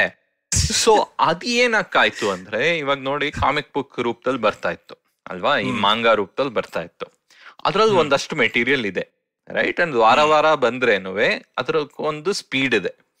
ಸೊ ತುಂಬಾ ಸತಿ ಎಸ್ಪೆಷಲಿ ಇವಾಗ ಡ್ರ್ಯಾಗನ್ ಬಾಲ್ ಜಿ ಅನ್ನೋದುವೆ ಮಕ್ಕಳಿಗೆ, ಎಸ್ಪೆಷಲಿ ಯಂಗ್ ಕಿಡ್ಸ್, ಅದಕ್ಕೆ ಯಾವ್ಯಾವ ಅನಿಮೆ ಇಡೀ ವರ್ಷ ರನ್ ಆಗುತ್ತೋ ಅದು ಒಂದು ಟ್ರೆಡಿಷನಲ್ ಆಗಿ ಮಕ್ಕಳಿಗೆ ಅಂತ ಜಪಾನ್ ನಲ್ಲಿ ಮೆನಿ ಟೈಮ್ಸ್ ಗಂಡು ಮಕ್ಕಳಿಗೆ, ಲೈಕ್ ಅಲ್ಲಿ ಶೋನೆನ್ ಅಂತ ಪದ ಇದೆ. ಸೊ ಆ ಒಂದು ಟಾರ್ಗೆಟ್ ಫೋಕಸ್ ಇಟ್ಕೊಂಡು ಮಾಡ್ತಾ ಇದ್ರು. ಸೊ ಅವ್ರಿಗೆ ಮೆಟೀರಿಯಲ್ ಇರ್ತಾ ಇರ್ಲಿಲ್ಲ, ರೈಟ್. ಸೊ 52 ವಾರಕ್ಕೆ ಮೆಟೀರಿಯಲ್ ಇಲ್ಲ ಅಂದ್ರೆ ಹೆಂಗಾದ್ರೂ ಸ್ಟ್ರೆಚ್ ಮಾಡ್ಬೇಕು. ಸೊ ನಾರುಟೋ ಅಂತ ಇನ್ನೊಂದು ದೊಡ್ಡ ಅನಿಮೆ ಇದೆ, ಈಗ ನೆಟ್ಫ್ಲಿಕ್ಸ್ ಅಲ್ಲಿ ಒಂದಷ್ಟು ಬಂದಿದೆ, very very popular, very famous. ಅದರಲ್ಲೂ ಅವರು ಇಡೀ ಎಕ್ಸ್ಟ್ರಾ ಸ್ಟೋರೀಸ್ ಅನ್ನೇ ಹುಟ್ಟಿಸ್ಬಿಡ್ತಾ ಇದ್ರು. ಏನ್ ಮಾಡೋದು ಅಂದ್ರೆ ಮೇನ್ ಒಂದಷ್ಟು ಪ್ಲಾಟ್ ನಡೀತಾ ಇದೆ ಅಲ್ವಾ, ಸೊ ಅದನ್ನೆಲ್ಲ ಮುಟ್ಟೋ ಆಗಿಲ್ಲ. ಸೊ ನಿಮ್ಮ ಗುಂಪಲ್ಲಿ ಯಾರೋ 2-3 ಜನರನ್ನ ಹುಡುಕಿ ಅವ್ರದೊಂದು ಸೈಡ್ ಸ್ಟೋರಿ, ಸೈಡ್ ಅಡ್ವೆಂಚರ್ ಅಂತ ಮಾಡಿ, ಇದರಿಂದ ಏನು ಒಂದು ಔಟ್ಕಮ್ ಇಲ್ಲ, ಏನು ಒಂದು ಇಂಪ್ಯಾಕ್ಟ್ ಇಲ್ಲ, ಏನೂ ಇಲ್ಲ ಮೇನ್ ಸ್ಟೋರಿಗೆ. ಅವರೆಲ್ಲ ಮುಗಿಸಿ ವಾಪಸ್ ಬಂದ್ಬಿಡ್ತಾರೆ ಬ್ಯಾಕ್ ಟು ಸ್ಕ್ವೇರ್ ಒನ್, ಸರಿನಾ? ಸೊ ಆತರ ಹೊಸ ಸ್ಟೋರಿ ಹುಟ್ಟಿಸಿದ್ರು. ಡ್ರ್ಯಾಗನ್ ಬಾಲ್ ಜಿ ನಲ್ಲಿ ಅವ್ರು ಜಸ್ಟ್ ಸರಿ ಅವ್ನ್ ಲೆವೆಲ್ ಅಪ್ ಮಾಡ್ತಾನ, ಸರಿಪ್ಪ ಅದನ್ನ ಒಂದು 20 ನಿಮಿಷಕ್ಕೆ ತೋರ್ಸೋಣ, ಅದ್ರಲ್ಲಿ ಒಂದು 5 ಮಿನಿಟ್ ಫ್ಲಾಶ್ ಬ್ಯಾಕ್ ಹಾಕೋಣ, ಅದನ್ನ 2 ಎಪಿಸೋಡ್ ನಡೆಸಿ, ಆಮೇಲೆ ಒಂದು ಫೈಟೇ ಒಂದು 20 ಎಪಿಸೋಡ್ ತಗೋಬಹುದು. 20 ಎಪಿಸೋಡ್. ಆದ್ರೆ ಅದು that is only because of this reason. So ಈ ತರ ಸ್ವಲ್ಪ ಪೆಕ್ಯುಲಿಯಾರಿಟೀಸ್ ಇರ್ಬೋದು. ಆದ್ರೆ ನೀವು ಇಂಡಿಯಾನಲ್ಲೇ ಹುಟ್ಟು ಬೆಳೆದು ಸಡನ್ ಆಗಿ ನೀವು ನೆಟ್ಫ್ಲಿಕ್ಸ್ ಬಂದು US TV ನೋಡೋಕ್ ಶುರು ಮಾಡಿದ್ರೆ ಏನಪ್ಪಾ ವಿಚಿತ್ರವಾಗಿ ಏನೇನೋ ಮಾಡ್ತಾರೆ ಇವರು ಅಂತಾನೆ ನಮಗ್ ಅನಿಸ್ಬೋದು. ಬೇರೆ ಯಾರೋ ಬಂದು ನಮ್ಮ ಇಂಡಿಯನ್ TV ಸೀರೀಸ್ ಮಹಾಭಾರತದಿಂದ ಹಿಡಿದು ರಾಮಾಯಣ ಇಂದ ಬೇರೆ ಕ್ಯೂಂಕಿ ಸಾಸ್ ಬಿ ಕಭಿ ಬಹುತಿ ಸೀರಿಯಲ್ಸ್ ನೋಡಿದ್ರೆ ಏನಕ್ಕಪ್ಪ ಮಾಡ್ತಾ ಇದಾರೆ ಇದೆಲ್ಲ ಅದು ನಮ್ಮವ್ರಿಗೆ ಅನ್ಸುತ್ತೆ, ಹೊರಗ್ನವ್ರು ಬೇಕಿಲ್ಲ ಅಲ್ವಾ? ಸೊ ಆನಿಮೆ ಅಂದ್ರೆ ಅದೇ ಈ ತರ ಸ್ವಲ್ಪ ಸ್ಟೈಲಿಸ್ಟಿಕ್ ಎಲಿಮೆಂಟ್ಸ್ ಇದೆ, ಸ್ವಲ್ಪ ಸ್ಪೆಷಾಲಿಟೀಸ್ ಇದೆ. ಬಟ್ ವಿಚಿತ್ರಕ್ಕಿಂತ ಆಕ್ಚುಲಿ ಇವರು ಆ ಮಾಧ್ಯಮದನ್ನ ಇನ್ನು ಸಾಕಷ್ಟು ಎಕ್ಸ್ಪ್ಲೋರ್ ಮಾಡಿದ್ದಾರೆ. ಪವನ್ ಅವರೇ, ಒಂದ್ ಸಣ್ಣ ಬ್ರೇಕ್ ತಗೊಳ್ಳೋಣ. ಬ್ರೇಕಿನ ನಂತರ ನಾವು ಇಂಡಿಯಾದಲ್ಲಿ ಆನಿಮೆ ನೋಡ್ಬೇಕು ಅಂದ್ರೆ ಯಾವ ದಿಕ್ಕಿಂದ ಶುರು ಮಾಡ್ಬೋದು ಅದ್ರ ಬಗ್ಗೆ ಚರ್ಚೆ ಮಾಡೋಣ. ಕೇಳುಗರೆ ನಮಸ್ಕಾರ. ನಮ್ಮ ತಲೆಹರಟೆ ಪಾಡ್ಕಾಸ್ಟ್ ನ ಈ ಎಪಿಸೋಡ್ ನಿಮ್ಗೆ ಇಷ್ಟ ಆಗಿದ್ರೆ ದಯವಿಟ್ಟು 1 ನಿಮಿಷ ತಗೊಂಡು ನಿಮ್ಮ ಸೋಷಿಯಲ್ ಮೀಡಿಯಾನಲ್ಲೋ ಇಲ್ಲ ವಾಟ್ಸ್ಆಪ್ ಅಲ್ಲೋ ಬೇರೆಯವ್ರ ಹತ್ರ ಹಂಚ್ಕೊಳ್ಳಿ. ಐಟ್ಯೂನ್ಸ್ ಇಲ್ಲ ಆಪಲ್ ಪಾಡ್ಕಾಸ್ಟ್ ಅಲ್ಲಿ ನೀವು ಕೇಳ್ತಾ ಇದ್ರೆ ದಯವಿಟ್ಟು ಒಂದು ರೇಟಿಂಗ್ ಮತ್ತು ರಿವ್ಯೂ ನೀಡಿ, ನಮಗೆ ತುಂಬಾನೇ ಸಹಾಯವಾಗುತ್ತೆ. ಮತ್ತು ಕೇಳುಗರೆ, ನಮ್ಮ ತಲೆಹರಟೆ ಕನ್ನಡ ಪಾಡ್ಕಾಸ್ಟ್ ತಕ್ಷಶೀಲಾ ಇನ್ಸ್ಟಿಟ್ಯೂಷನ್ ಮತ್ತು IPSMF independent public spirited media foundation ಇವರಿನ ಸಹಾಯದಿಂದ ಸಾಧ್ಯವಾಗಿದೆ. ಅವರಿಗೆ ನಮ್ಮ ಧನ್ಯವಾದ. ನಮಸ್ಕಾರ, Pavan here again. Please check out my new English podcast, Global Victoria Tech Talks. It's a new show where we talk to tech entrepreneurs and professionals from the edtech and gaming industries of Melbourne, Victoria in Australia. I host the EdTech episodes, and I have had the pleasure of talking to some amazing leaders from the education tech space like Joe Egan from Nelnet International and Jason Kimberley from Cool Australia. 2 companies that are doing some incredible work that is already making an impact beyond Australia, both in India and across the world. I talked to them about how they've seen the pandemic affect EdTech, the challenges the industry still faces, the kind of careers that one can build in this space, and how the Victoria government has helped make Melbourne into a major hub of EdTech in the world. So do tune in to Global Victoria Tech Talks on the IVM podcast app, website, or wherever else that you get your podcasts from. The show is presented by Global Victoria, the trade arm for the Victoria government in Australia. Welcome back. ಇವತ್ತು ನಾವು ಪವನ್ ಜೊತೆ anime ಬಗ್ಗೆ ಮಾತಾಡ್ತಾ ಇದೀವಿ. ಪವನ್ ಅವರೇ, ನಾವು ಆನಿಮೆದು ಹಿನ್ನೆಲೆ ತುಂಬಾ ಮಾತಾಡ್ತೀವಿ. ಈ ಒಂದು ಮಾಧ್ಯಮ ಇದು ಹೇಗೆ ಮೂಡಿ ಬಂತು, ಇದು ಇವತ್ತು ಎಷ್ಟು ಸರ್ಕ್ಯುಲೇಟ್ ಆಗಿದೆ ವರ್ಲ್ಡ್ ವೈಡ್ ಅನ್ನೋದ್ರ ಬಗ್ಗೆ. ಇವಾಗ ಇಂಡಿಯಾಗೆ ಬರೋಣ. ಈಗ ನೀವು ಹೇಳಿದ್ರಿ ಜಂಗಲ್ ಬುಕ್ ಆದ್ಮೇಲೆ ಅಥವಾ ಕಾರ್ಟೂನ್ ನೆಟ್ವರ್ಕ್ ಅರ್ಲಿ 2000s ಆದ್ಮೇಲೆ ಸಾಕಷ್ಟು ಮಾಧ್ಯಮಗಳು ಇರ್ಲಿಲ್ಲ ಎಲ್ಲಿ ನಾವು ಆನಿಮೆ ನೋಡಕ್ಕೆ ಸಾಧ್ಯ ಆಗ್ತಾ ಇತ್ತು. ಏನೋ ಆನ್ಲೈನ್ ಎಲ್ಲೋ ಹೋಗಿ ಏನೋ ನೋಡ್ತಾ ಇದ್ವಿ, ಇಲ್ಲ ಯಾರ್ಯಾರು ಏನೇನೋ ಡೌನ್ಲೋಡ್ ಮಾಡಿ ನೋಡ್ತಾ ಇದ್ರೆ ಹೊರತು ಈ ತರ ಒಂದು ಇದೆ ಅಂತಾನೆ ಗೊತ್ತಿರ್ಲಿಲ್ಲ. ಇವತ್ತು ನೆಟ್ಫ್ಲಿಕ್ಸ್ ಬಂದಿದೆ, ಅಮೆಝಾನ್ ಪ್ರೈಮ್ ಬಂದಿದೆ. ಇದಾಗಿಯೇ ನೀವೇ ರೆಕಮೆಂಡ್ ಮಾಡಿ ನಾನು ಕೂಡ ಕೆಲವುದನ್ನ ನೋಡಕ್ ಶುರು ಮಾಡಿದ್ದೀನಿ. ಬಟ್ ಒಬ್ಬರು ಈ ಮಾಧ್ಯಮನ ಅರ್ಥ ಮಾಡ್ಕೋಬೇಕು ಅಂದ್ರೆ ನಮ್ಮ ಇಂಡಿಯಾದಲ್ಲಿ ಎಲ್ಲಿಂದ ಶುರು ಮಾಡ್ಬೋದು, ಯಾವ ಮಾಧ್ಯಮಗಳಿಂದ ಶುರು ಮಾಡ್ಬೋದು? ಸೊ ನಾನು ಇದನ್ನ ಹೇಗೆ ಯೋಚನೆ ಮಾಡ್ತೀನಿ ಅಂದ್ರೆ ಗಣೇಶ್, ಮಾಧ್ಯಮನ ಅರ್ಥ ಮಾಡ್ಕೊಳ್ಳೋದು ಅಂತ ಉದ್ದೇಶ ಇರಬಾರ್ದು ಅಲ್ವಾ. ಒಳ್ಳೆ ಶೋನ ಹೋಗಿ ನೋಡ್ಬೇಕು ಅಂತ ಉದ್ದೇಶ ಇರ್ಬೇಕು. ಸೊ ಒಳ್ಳೆ ಶೋಸ್ ಹೋಗಿ ನೋಡ್ಬೇಕು, ನಿಮಗೆ ಇಷ್ಟವಾದ ಥೀಮ್ಸ್ ಮೇಲೆ ಅಂದ್ರೆ ಅದರಲ್ಲಿ ಆನಿಮೇನು ಇದ್ರೆ ಅದನ್ನು ನೋಡಿ ಇಷ್ಟ ಆಗತ್ತಾ ಅಂತ ನೋಡಿ, ಆಮೇಲೆ ಈ ಒಂದು ಮಾಧ್ಯಮಕ್ಕೆ ನಿಮಗೆ ಅಭ್ಯಾಸ ಆದ್ಮೇಲೆ ನಿಮಗೆ ಇಷ್ಟವಾದ ಸ್ಟೋರೀಸ್ ಅನ್ನ ನೀವು ಹುಡ್ಕೊಂಡು ಹೋಗ್ಬಹುದು ಅಲ್ವಾ. ಹೌದು.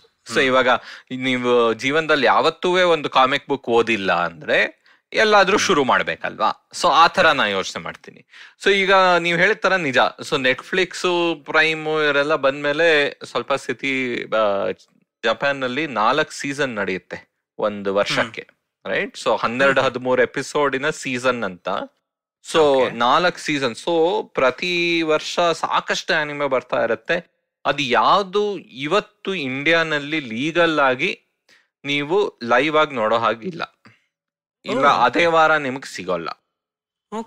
ನೆಟ್ಫ್ಲಿಕ್ಸ್ ಅವರು ಜಪಾನ್ ನಲ್ಲಿ 13 ವಾರ ಮುಗಿಯುತ್ತಲ್ಲ, 13 ವಾರ ಮುಗಿದ ಮೇಲೆ ನೆಟ್ಫ್ಲಿಕ್ಸ್ ಅದನ್ನ ತಗೊಂಡು 13 ಎಪಿಸೋಡುವೆ ಒಂದೇ ಸತಿ ಹಾಕತ್ತೆ. ಸೊ ನೀವು ಒಂದು 6 ತಿಂಗಳು ಕಾಯೋ ಹಾಗೆ ರೆಡಿ ಇದ್ರೆ, ಇಲ್ಲ 4 ತಿಂಗಳು ಅಂದ್ರೆ, ಸೊ ನೆಟ್ಫ್ಲಿಕ್ಸ್ ಅಲ್ಲಿ ನಿಮ್ಗೊಂದು ಒಂದಷ್ಟು ಆಪ್ಷನ್ ಸಿಗುತ್ತೆ, ರೈಟ್. ಬಟ್ ಮೇನ್ ಏನು ಅಂದ್ರೆ, ಹೌದು ನೆಟ್ಫ್ಲಿಕ್ಸ್ ಅಲ್ಲಿ ಈಗ ಸಾಕಷ್ಟು ಇದೆ, ಒಂದು 200 ಆನಿಮೆನೋ ಏನೋ ಟೈಟಲ್ ಶುರು ಆಗಿದೆ. ಪ್ರೈಮ್ ಅಲ್ಲಿ ಇನ್ನೂ ಕಡಿಮೆ. ಆದ್ರೆ ನಾನು ಆಕ್ಚುಲಿ ನಾವ್ ಎಪಿಸೋಡ್ ಯೋಚನೆ ಮಾಡಿದಾಗ ನನಗೇನ್ ಅನಿಸ್ತು ಅಂದ್ರೆ, ಒಂದು ದೊಡ್ಡ ವೆರಿ ವೆರಿ ಇಂಪಾರ್ಟೆಂಟ್ ಆನಿಮೆ ಇದೆ ನೆಟ್ಫ್ಲಿಕ್ಸ್ ಅಲ್ಲಿ, ಇವಾಂಗೆಲಿಯನ್ ಅಂತ ಜನ ಹೋಗಿ ನೋಡ್ಬೋದು. ಇದು ಫಸ್ಟ್ ಆನಿಮೆ ಅಂತ ಡೆಫಿನೆಟ್ಲಿ ರೆಕಮೆಂಡ್ ಮಾಡಲ್ಲ. ಬಟ್ ಇದು 90s ಅಲ್ಲಿ, ಅರ್ಲಿ 90s ಅಲ್ಲಿ ಬಂದಿರೋ ಆನಿಮೆ, 94 95. ಅಂಡ್ ಈ ಒಂದು ಆನಿಮೆ ಒಂದು ಎಷ್ಟೊಂದು ಎಕ್ಸ್ಪ್ಲೋರ್ಡ್ ಆಯ್ತು ಅಂದ್ರೆ, ಜಪಾನ್ ನಲ್ಲೇ, ಬೇರೆ ಕಡೆ ಬಿಟ್ಬಿಡಿ, ಎಷ್ಟು ದೊಡ್ಡದಾಯ್ತು, ಎಷ್ಟು ಜನ ಇಷ್ಟಪಟ್ರು ಅಂದ್ರೆ, it change the animation industry. Actually ಈ ಒಂದು ಅನಿಮೆ ಇದ್ರ ಸಾಕಷ್ಟು ಹಿನ್ನೆಲೆ ಇದೆ. ಯಾಕಂದ್ರೆ ಆಲ್ಮೋಸ್ಟ್ ಮುಗ್ಸಕ್ ಆಗ್ಲಿಲ್ಲ, ಬಜೆಟ್ ಎಲ್ಲ ಹೊಟ್ಟೋಯ್ತು, ಓವರ್ ಟೈಮ್ ಆಯ್ತು, ಸಾಕಷ್ಟು ತೊಂದರೆಗಳಾಯ್ತು. ಯಾಕಂದ್ರೆ ಆ ಡೈರೆಕ್ಟರ್ ಏನ ವಿಷನ್, ಆ ಕಾಲದ ರಿಸೋರ್ಸಸ್ ಮತ್ತೆ ಬಜೆಟ್ಗೂ ಸ್ವಲ್ಪ ಗ್ಯಾಪ್ ಇತ್ತು. ಆದ್ರೆ ಅವ್ರು ಆಮೇಲೆ ಅದನ್ನ 4 ಮೂವಿಯಾಗಿ ರೀಕ್ರಿಯೇಟ್ ಮಾಡಿದ್ರು. ಹೊಸದಾಗಿ ಒಂದು ಹೊಸ ವಿಷನ್ ಇಟ್ಕೊಂಡು ನೋಡೋಣ ಅಂತ ನಿಯಾನ್ ಜೆನೆಸಿಸ್ ಇವಾಂಗೆಲಿಯನ್ ಅಂತ 4 ಮೂವಿ ಸೀರೀಸ್, ಐ ಥಿಂಕ್ 2008ರಲ್ಲೋ 10ರಲ್ಲೋ ಶುರು ಆಯ್ತು. ಕೊನೆ ಮೂವಿ ಬರ್ಲೇ ಇಲ್ಲ. ಕೊನೆಗೂ ರಿಲೀಸ್ ಆಗಿದೆ ಈ ವರ್ಷ. ಅಂಡ್ ಆಗಸ್ಟ್ 13 ನಿಯಾನ್ ಜೆನೆಸಿಸ್ ಇವಾಂಗೆಲಿಯನ್ ಹೆಸರು ಏನೋ, ಇಟ್ಸ್ ಲೈಕ್ 3.0 + 1.0 ಆತರ ಏನೋ ಒಂದು ಹೆಸರು. But basically movie 4 world wide release Amazon prime video ಆಗ್ತಾ ಇದೆ, ರೈಟ್. ನಾಟ್ ಅ ಸ್ಪಾನ್ಸರ್, ಯಾರು ನಮಗ್ ದುಡ್ಡು ಕೊಡಲ್ಲ. But I am so excited. ಯಾಕಂದ್ರೆ ಈ ತರ ಒಂದು ಅವಕಾಶ ನಮಗ್ ಮುಂಚೆ ಸಿಕ್ಕಿಲ್ಲ. It's one of the biggest animation and this is final movie. So ನನ್ ಪ್ರಕಾರ ಐ ಥಿಂಕ್ ಜನ ಬೇರೆ ಏನು ನೋಡಿಲ್ಲ ಅಂದ್ರೆ ಮೂವೀಸ್ ಇಂದ ಶುರು ಮಾಡ್ಬೋದು ಅನ್ಸುತ್ತೆ. ನಾನ್ ಮೊದ್ಲೇ ಮೆನ್ಷನ್ ಮಾಡಿದ್ದೆ, ಹಯಾओ ಮಿಯಾಜಾಕಿ ಅಂತ, ಅವರು ಸ್ಟುಡಿಯೋ ಗಿಬ್ಲಿ ಅಂತ ಒಂದು ವೆರಿ ವೆರಿ ಪಾಪ್ಯುಲರ್ ಜಾಪನೀಸ್ ಸ್ಟುಡಿಯೋನ ತುಂಬಾ ವರ್ಷದಿಂದ ನಡೆಸ್ಕೊಂಡ್ ಬಂದ್ರು. So in fact almost most of the biggest movies in anime ಅವರು ಒಂದಷ್ಟು ವರ್ಷದಿಂದ ರಿಲೀಸ್ ಮಾಡ್ಕೊಂಡು ಬಂದಿದ್ದಾರೆ. ಸೊ ಅದು ಫುಲ್ ಇವಾಗ ನೆಟ್ಫ್ಲಿಕ್ಸ್ ಅಲ್ಲಿ ಇದೆ. ಅಂಡ್ ಅವ್ರದೇ ಒಂದು ಸ್ಟೈಲ್ ಇದೆ ಅವ್ರದ್ದು. ನೀವು ಬೇರೆ ಬೇರೆ ಕಥೆಗಳನ್ನ ನೋಡಿದ್ರೆ ಒಂದು ವೆರಿ ಸಿಮಿಲಾರಿಟಿ ಇದೆ ಲುಕ್ ಅಲ್ಲಿ, ಅವರ ಕಥೆಗಳಲ್ಲಿ. ಅವ್ರು ಜಾಸ್ತಿ ಪದಗಳನ್ನ ಉಪಯೋಗಿಸಲ್ಲ. ಇದು ಮೋರ್ ಮ್ಯೂಸಿಕ್, ಮೂಡ್ ಸೆಟ್ ಮಾಡೋದು, ರೈಟ್. ಆ ತರ ಒಂದು ವೆರಿ ವೆರಿ ವಿಜುವಲ್ ಸ್ಟೈಲು, ತುಂಬಾ ತುಂಬಾ ಸುಂದರವಾದ್ದು. ಅದನ್ನ ನೋಡ್ಬೋದು. ಈಗ ಅವರು ಕಂಪೀಟ್ ಮಾಡೋ ತರ ಬೇರೆ ಡೈರೆಕ್ಟರ್ಸು ಬಂದಿದ್ದಾರೆ, ನೆಕ್ಸ್ಟ್ ಜನರೇಷನ್ ಅವರು ಬೇರೆ ಬೇರೆ ತರ. ಸೊ ಸುಂದರವಾದ ಏನಾದ್ರೂ ನೋಡ್ಬೇಕು, ಸಿಂಪಲ್ ಆಗಿರುತ್ತೆ, ಏನು ವಿಚಿತ್ರ ಇಲ್ಲ, ಏನು ಈ ತರ ಒಂದು ಶಾಕ್ ಕೊಡಲ್ಲ ಅಂದ್ರೆ ಸ್ಟುಡಿಯೋ ಗಿಬ್ಲಿ, ಮಿಯಾಜಾಕಿ ಮೂವೀಸ್. ನಂದು ಫೇವ್ರೆಟ್ ಮೂವಿ ಅಂದ್ರೆ causal in the sky.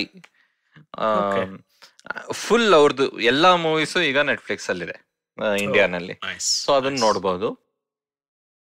TV shows ನೋಡ್ಬೋದು ಅಂದ್ರೆ ನಾನ್ ನಿಮಗೆ ರೆಕಮೆಂಡ್ ಮಾಡಿದ್ದು, ಸೊ ನಿಮಗೆ ಜನಕ್ಕೆ ಫ್ಯಾಂಟಸಿ ಇಷ್ಟ ಇಲ್ಲ ಫ್ಯಾಂಟಸಿ ಆಕ್ಷನ್ ಇಷ್ಟ ಅಂದ್ರೆ one of the all time popular anime full metal Alchemist brotherhood ಅಂತ. ನೀವು ಫುಲ್ ಮೆಟಲ್ ಆಲ್ಕೆಮಿಸ್ಟ್ ನೋಡಿದ್ದೀರಾ? ಅದ ವಿತೌಟ್ ಹೌದು, ಅದು ಸ್ವಲ್ಪ ಆಕ್ಚುಲಿ ಅದೇನಂದ್ರೆ ಆ ಮಾಂಗಾ ಅದ ಕಾಮಿಕ್ ಬುಕ್ ಅದೇನ್ ಬರ್ತಾ ಇತ್ತೋ ಅದು ಅಗೇನ್ ಮುಗ್ದಿರ್ಲಿಲ್ಲ. So full metal alchemist number 1 ಮಾಡೋವಾಗ ಅವರು ಕತೆ ಬೇರೆ ಯಾವ್ದೋ ದಿಕ್ಕಲ್ಲಿ ತಗೊಂಡೋದ್ರು. ಬ್ರದರ್ಹುಡ್ ಅಲ್ಲಿ ಒಂದು 5-8 ವರ್ಷ ಆದ್ಮೇಲೆ ಆ ಒರಿಜಿನಲ್ ಸ್ಟೋರಿನ ಫುಲ್ ಆಗಿ ತಗೊಂಡ್ ಬಂದ್ರು ಅಲ್ವಾ. ಅಂಡ್ ಎರಡರಲ್ಲೂ I think very rich story telling, ಒಳ್ಳೆ ಸ್ಟೈಲ್ ಇದೆ. ಅಂಡ್ ಇದರಲ್ಲಿ ನಿಮಗೆ ಇನ್ನೊಂದು ವಿಚಿತ್ರ ಅಂತ ಅನ್ನಿಸ್ಬೋದು, ದಟ್ ಸಡನ್ಲಿ ಜನ ಅನಿಮೇಷನ್ ಸ್ಟೈಲೇ ಚೇಂಜ್ ಆಗೋಗುತ್ತೆ. ಸಡನ್ ಆಗಿ ಮಾತಾಡ್ತಾ ಇರ್ತಾರೆ, ಸೀರಿಯಸ್ ಆಗಿ ಏನೋ ಆಗ್ತಾ ಇರುತ್ತೆ, ಯಾವನೋ ಏನೋ ಹೇಳ್ತಾನೆ, ಯಾರಿಗೋ ಏನೋ ಸಿಟ್ಟು ಬಂದ್ಬಿಡುತ್ತೆ, ಏನೋ ಸಡನ್ಲಿ ಇದೊಂದು ಯಾವ್ದೋ ಮಗು ಬರ್ದಿರೋ ತರ ಅನಿಮೇಷನ್ ಬರುತ್ತಲ್ವಾ. ಇಲ್ಲ ನಾವ್ ಏನ್ ಇಮೋಜಿ ಅಂತೀವೋ ಆ ಕ್ಯಾರೆಕ್ಟರ್ ಬಿಕಮ್ಸ್ ಅನ್ ಇಮೋಜಿ ಅಲ್ವಾ. ಅಳೋಕ್ ಶುರು ಮಾಡ್ತಾರೆ, ಜೈಂಟ್ ಫೌಂಟನ್ ತರ ಬರ್ತಾ ಇರುತ್ತೆ ಕಣ್ಣೀರು ಅವ್ರ ಮುಖದಿಂದ. ಸೊ ಅದು ನಮಗ್ ಸ್ವಲ್ಪ ವಿಚಿತ್ರ ಅಂತ ಅನ್ನಿಸ್ಬಹುದು. ಏನಪ್ಪಾ ನಾವ್ ಯಾವ್ದೋ ಒಂದು ವರ್ಲ್ಡ್ ಅನ್ನು ನೋಡ್ತಾ ಇದ್ವಿ, ಸಡನ್ ಆಗಿ ಹಿಂಗೇನೋ ಆಗೋಯ್ತಲ್ಲ ಅಂತ. But again that is a style ಅಲ್ವಾ. ಸಾಕಷ್ಟು ಅನಿಮೆ ಇದೆ, ಇದನ್ನ ನೀವು ಒಂದು ಫ್ರೇಮು ಈ ತರ ನೋಡಲ್ಲ, ಫುಲ್ ಸೀರಿಯಸ್ ಆಗಿ ತೋರಿಸ್ತಾರೆ. ಒಂದೊಂದು ಅನಿಮೆಲಿ ಈ ತರ ಸರಿ ವೆರಿ ಕ್ವಿಕ್ಲಿ ಸಿಂಪಲ್ ಆಗಿ ನಿಮ್ಮ ಪಾಯಿಂಟ್ ಅನ್ನು ಕನ್ವೆ ಮಾಡ್ಬೋದಲ್ವಾ, ಒಂದ್ ಒಳ್ಳೆ ಜೋಕ್ ಮಾಡ್ಬೋದಲ್ವಾ, ಒಂದೊಳ್ಳೆ ರಿಯಾಕ್ಷನ್ ತಗೋಬೋದಲ್ವಾ ನಿಮ್ಮಿಂದ ಅಂತ ಈ ತರ ಮಾಡ್ತಾರೆ. ಓಕೆ, ಸೊ ನಂಗನ್ಸುತ್ತೆ ಯಾರಿಗೆ ಫ್ಯಾಂಟಸಿ ಆಕ್ಷನ್ ಇದೆಲ್ಲ ಇಂಟ್ರೆಸ್ಟ್ ಇದೆ ಅಂದ್ರೆ I think Full metal Alchemist Brotherhood very very good anime to start. Very high quality plus ಒಳ್ಳೆ ಡಬ್ಬು ಇದೆ. ಸೊ ಅದೇ ಸಬ್ ಟೈಟಲ್ಸ್ ನೋಡೋದ್ ಬೇಕಾಗಿಲ್ಲ, ಇಂಗ್ಲಿಷ್ ಅಲ್ಲೇ ನೋಡ್ಬೇಕು ಅಂದ್ರೆ ಒಳ್ಳೆ ಡಬ್ ಇದೆ. ಆದ್ರೆ ಸಾಕಷ್ಟು ಅನಿಮೆಗೆ ಡಬ್ಸ್ ನನ್ ಪ್ರಕಾರ ಅಷ್ಟೇನ್ ಚೆನ್ನಾಗಿಲ್ಲ. ಯಾಕಂದ್ರೆ US ಅಲ್ಲಿ ಹೇಗೆ ಹಾಲಿವುಡ್ ಅಲ್ಲಿ ಆಕ್ಟಿಂಗ್ ಟ್ಯಾಲೆಂಟ್ ತುಂಬಾ ಚೆನ್ನಾಗಿದೆಯೋ, ಜಪಾನ್ ನಲ್ಲಿ ಬಿಕಾಸ್ ಅನಿಮೇಷನ್ ಇಷ್ಟೊಂದು ದೊಡ್ಡದು, ಅದರಿಂದ ಜಾಪನೀಸ್ ವಾಯ್ಸ್ ಆಕ್ಟಿಂಗ್ ಟ್ಯಾಲೆಂಟ್ ತುಂಬಾ ಚೆನ್ನಾಗಿದೆ. ಯಾಕಂದ್ರೆ ಇದೇ main business, this is the big industry. And ಸಾಕಷ್ಟು ಜನ ಬೇರೆ ಬೇರೆ ಏಜೆನ್ಸಿಯಲ್ಲಿ ಸೈನ್ ಅಪ್ ಆಗಿ ಈ ತರ ವಾಯ್ಸ್ ಆಕ್ಟರ್ ಆಗಿ ವಾಯ್ಸ್ ಆಕ್ಟರ್ಸೇ ಫೇಮಸ್ ಆಗ್ತಾರೆ. ಇವಾಗ ಜನ ಕಾಯ್ತಾರೆ, ಓ ಇವ್ನ್ ಬಂದ್ ಮಾಡ್ತಾ ಇದಾರ, ಇವ್ರು ಬಂದ್ ಮಾಡ್ತಾ ಇದಾರ ವಾಯ್ಸಿಂಗು. ಅಂಡ್ ಅದಕ್ಕೆ ಜನ ಕನ್ವೆನ್ಷನ್ ಹೋಗ್ತಾರೆ, ಅವ್ರ ಜೊತೆ ಫೋಟೋ ತಗೊಳಕ್ಕೆ, ಸೈನ್ ಮಾಡಕ್ಕೆ. ಅವ್ರು ಫುಲ್ ಸೆಲೆಬ್ರಿಟಿ. ಸೊ ಆನಿಮೆ ಮಾಧ್ಯಮ, ಅದೇ ನೀವು ಒಂದು ಸ್ಟಾರ್ಟಿಂಗ್ ಪಾಯಿಂಟ್ ಹೇಳಿದ್ರಿ. ಈಗ ಕೆಲವ್ರಿಗೆ ಏನಂತಾರೆ, ಈ ಸಣ್ಣ ಮಕ್ಕಳು ನೋಡುವಂಥದ್ದು ಬೇಡ, ಸ್ವಲ್ಪ ಮೆಚ್ಯೂರ್ ಥೀಮ್ಸ್ ಇರೋದು, ಅಥವಾ ಏನಂತಾರೆ ಮೂವೀಸ್ ಇರುತ್ತಲ್ಲ ಸೀರಿಯಸ್ ಆನಿಮೇಷನ್, ಈ ತರ ಸೀರಿಯಸ್ ಆನಿಮೆ ಶೋ ಯಾವ್ದಾರ ನೋಡ್ಬೇಕು ಅಂದ್ರೆ ಯಾವ್ದು ರೆಕಮೆಂಡ್ ಮಾಡ್ತೀರಾ? ಓಕೆ, ಇವಾಗ ಒಂದು ಸಿಂಪಲ್ ಉದಾಹರಣೆ, ಐ ಥಿಂಕ್ ತುಂಬಾ ಜನ ಅದನ್ನ ನೋಡಿ ಇಷ್ಟ ಪಡ್ಬೋದು ಅನ್ಸುತ್ತೆ. ನೆಟ್ಫ್ಲಿಕ್ಸ್ ಅಲ್ಲೂ ಇದೆ, ಡಿಮನ್ ಸ್ಲೇಯರ್ ಅಂತ. ನೀವು ನೋಡಿದೀರಾ ಅಲ್ವಾ? ನಂಗೆ ಬಹಳ ಇಷ್ಟ ಆಯ್ತು. ಹೌದಲ್ವಾ, ನಂಗೂ ತುಂಬಾ ಇಷ್ಟ ಆಯ್ತು. ಆಕ್ಚುಲಿ ಫಸ್ಟ್ ನಾನ್ ನೋಡಿದಾಗ ಪ್ರಿಂಟ್ ಚೆನ್ನಾಗಿರ್ಲಿಲ್ಲ, ಆಮೇಲೆ ಹೈ ಕ್ವಾಲಿಟಿ ನೋಡಿದಾಗ ಇನ್ನೂ ಸರಿಯಾಗಿ ಗೊತ್ತಾಯ್ತು ಎವ್ರಿಥಿಂಗ್ ದಟ್ ಇಸ್ ಗುಡ್ ಅಂತ.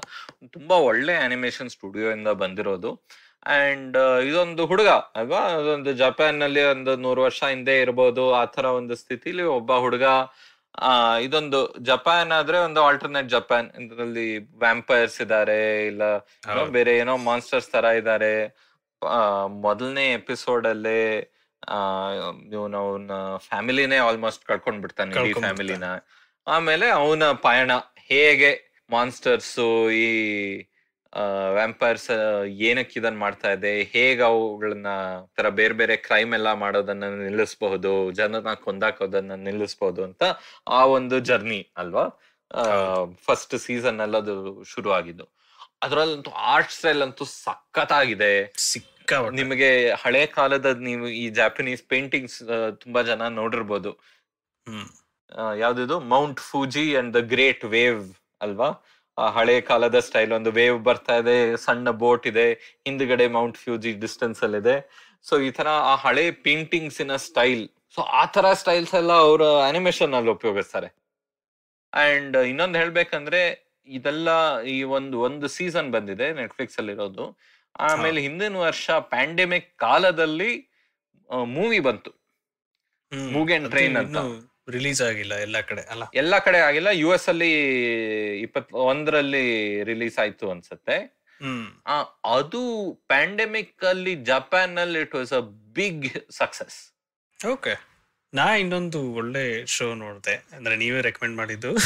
ಆಫ್ ಕೋರ್ಸ್ ನಂದು ಸೋರ್ಸ್ ಯಾವಾಗ್ಲೂ it has always been you. And games ಗೆ ನಾನು ನಿಮ್ಮ ಹತ್ರ ಬರ್ತೀನಿ. ಎಕ್ಸಾಕ್ಟ್ಲಿ. ಈ ಅಮೆಝಾನ್ ಪ್ರೈಮ್ ಅಲ್ಲಿ ಡೊರೋರೋ ಅಂತ ಒಂದು ಶೋ ಇದೆ, ಅದು ನಂಗೆ ತುಂಬಾ ಇಷ್ಟ ಆಯ್ತು. ಒಂದು ಸಣ್ಣ ಹುಡುಗಿ ಕತೆ ಅದು. ಅಂಡ್ ಅದಲ್ಲದೆ ಇನ್ನೊಬ್ಬ ಮೇನ್ ಕ್ಯಾರೆಕ್ಟರ್ ಆ ಒಂದು ಅಂಗಗಳನ್ನೆಲ್ಲ ಕಳ್ಕೊಂಡ್ಬಿಟ್ಟಿರ್ತಾನೆ. ಅದನ್ನ 1 by 1 ಮ್ಯಾಜಿಕಲಿ ಅವನು ವಾಪಸ್ ಗಳಿಸ್ಕೋತಾನೆ. ಅದೇ ಸ್ಟೋರಿ, ಅದು ತುಂಬಾ ಹಿಡಿಸ್ತಾನೆ. ನನಗೇನ್ ಅನ್ನಿಸ್ತು ಅಂದ್ರೆ ಈ ಡೊರೋರೋ ಸ್ಟೋರಿ ನಮ್ ಇಂಡಿಯನ್ಸ್ ತುಂಬಾ ರಿಲೇಟ್ ಮಾಡ್ಬೋದು ಈ ಕಥೆಗೆ ಅಂತ. ಯಾಕಂದ್ರೆ ಇದು ಜಪಾನಿನ ಯಾವ್ದೋ ಒಂದು ಕಾಲದಲ್ಲಿ ಸೆಟ್ ಆಗಿರೋದು. ಯಾವ್ದೋ ಹಳ್ಳಿಲಿ ಅವನೋ ಒಬ್ಬ ಲೋಕಲ್ ರಾಜಾನೂ ಅಲ್ಲ, ಒಬ್ಬ ಲೋಕಲ್ ವಾರ್ಲಾರ್ಡ್, ಜಮೀನ್ದಾರು ಲಾರ್ಡ್ ತರ ಒಬ್ಬ ಇದ್ದ. ಅವನ್ ಕೆಳಗೆ ಅವನ್ ಮಗ ಒಂದಷ್ಟು ಏನೇನೋ ಆಗತ್ತೆ. ಅಂಡ್ ಅಲ್ಲಿನ ದೆವ್ವಗಳು, ಭೂತಗಳು, ಜಪಾನ್ ನಲ್ಲಿ ಅವರು ಯೋಕಾಯ್ ಅಂತ ಹೇಳ್ತಾರೆ. ಒಂದು ಕ್ಯಾಚ್ ಆಲ್ ಟರ್ಮ್ ಅಂದ್ರೆ ಬೇರೆ ಬೇರೆ ಸಣ್ಣ ಸಣ್ಣ ಸ್ಪಿರಿಟ್ಸ್. ಅದು ಕೆಟ್ಟದಾಗಿರ್ಬೋದು, ಇಲ್ಲ ಜಸ್ಟ್ ಸಾಧಾರಣ ಮನೆಯಲ್ಲಿ ಒಂದು ಮನೆ ಕಾಪಾಡ್ತಾ ಇರೋ ಒಂದು ಏನೋ ಒಂದು ಶಕ್ತಿ. ಸೊ ಅದನ್ನ ಎಷ್ಟು ಚೆನ್ನಾಗಿ ಎಕ್ಸ್ಪ್ಲೋರ್ ಮಾಡ್ತಾರೆ. ಸೊ ಐ ಥಿಂಕ್ ಭಾರತೀಯರಿಗೆ ಸಾಕಷ್ಟು ಕಲ್ಚರಲ್ ಇದು ಸಿಗುತ್ತೆ ಅದ್ರಲ್ಲಿ. ಹೌದು, ಬಹಳ. ಇನ್ನೂ ಒಂದು ನೋಡಿದ್ರೆ ಇದು ವೈಕಿಂಗ್ಸ್ ಬಗ್ಗೆ, ಫಿನ್ಲ್ಯಾಂಡ್ ಸಾಗಾ ಅಂತ ಒಂದು ಸೀರೀಸ್ ಇದೆ, ಅದು ಅಮೆಝಾನ್ ಪ್ರೈಮ್ ಅಲ್ಲೇ ಇದೆ.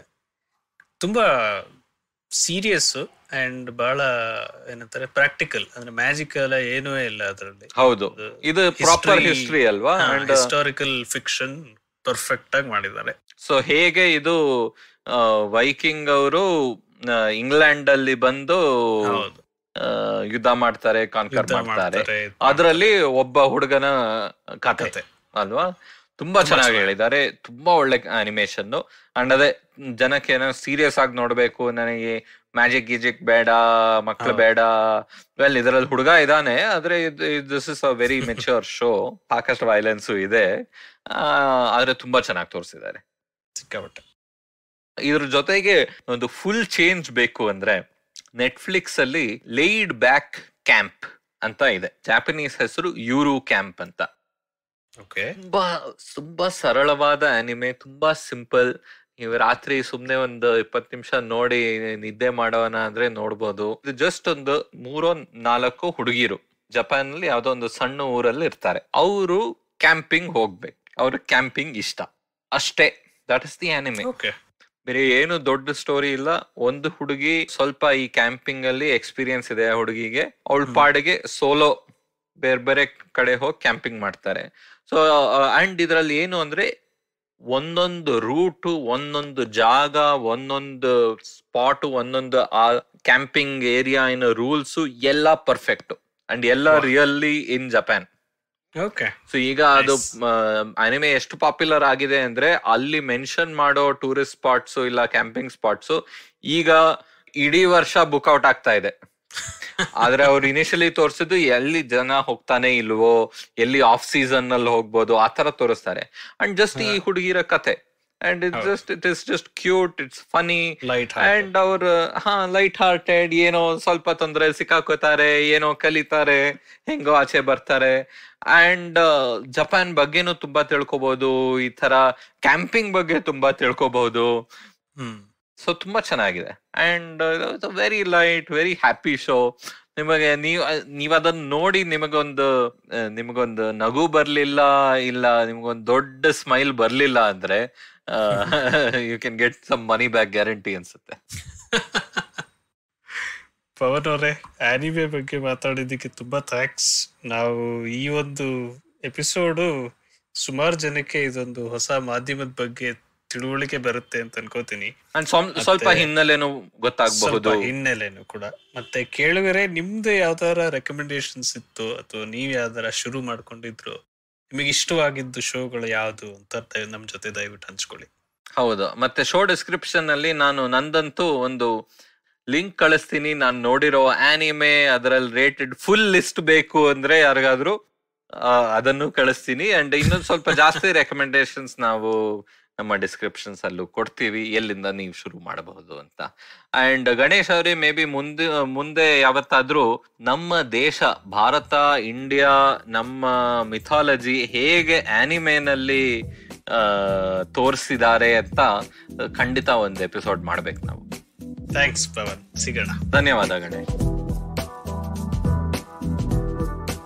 ಇವತ್ತಿನ ಎಪಿಸೋಡ್ ಇಷ್ಟ ಆಯ್ತಾ? ಹೊಸ ಎಪಿಸೋಡ್ ಕೇಳೋದಿಕ್ಕೆ IVM ಪಾಡ್ಕಾಸ್ಟ್ ಆಪ್ ಅಥವಾ ಇನ್ಯಾವುದಾದ್ರೂ ಪಾಡ್ಕಾಸ್ಟ್ ಆಪ್ ಡೌನ್ಲೋಡ್ ಮಾಡಿ ತಲೆ ಹರಟೆ ಕನ್ನಡ ಪಾಡ್ಕಾಸ್ಟ್ಗೆ ಸಬ್ಸ್ಕ್ರೈಬ್ ಮಾಡಿ. ನಾವು ಫೇಸ್ಬುಕ್, ಟ್ವಿಟರ್, ಇನ್ಸ್ಟಾಗ್ರಾಮ್ ಎಲ್ಲಾ ಕಡೆ ಇದ್ದೀವಿ. ಫಾಲೋ ಮಾಡಿ @HaratePod, HARATEPOD. ಇನ್ನೂ ಏನಾದ್ರೂ ಹಂಚ್ಕೋಬೇಕಾಗಿದ್ರೆ ಇಮೇಲ್ ಕಳಿಸಿ haratepod@gmail.com. ನಮ್ಮ ಈ ಕನ್ನಡದ ಹೊಸ ಪಾಡ್ಕಾಸ್ಟ್ ಬಗ್ಗೆ ಎಲ್ಲರಿಗೂ ತಿಳಿಸಿ. ಅಣ್ಣ ತಮ್ಮ, ಅಕ್ಕ ತಂಗಿ, ಅಂಕಲ್ ಆಂಟಿ, ಮನೆಯಲ್ಲಿರೋ ಟಾಮಿ, ಊರಲ್ಲಿರೋ ಫ್ರೆಂಡ್ಸು ಎಲ್ಲರಿಗೂ ಹೇಳಿ. ಮುಂದಿನ ವಾರ ಮತ್ತೆ ಭೇಟಿಯಾಗೋಣ. ಧನ್ಯವಾದ.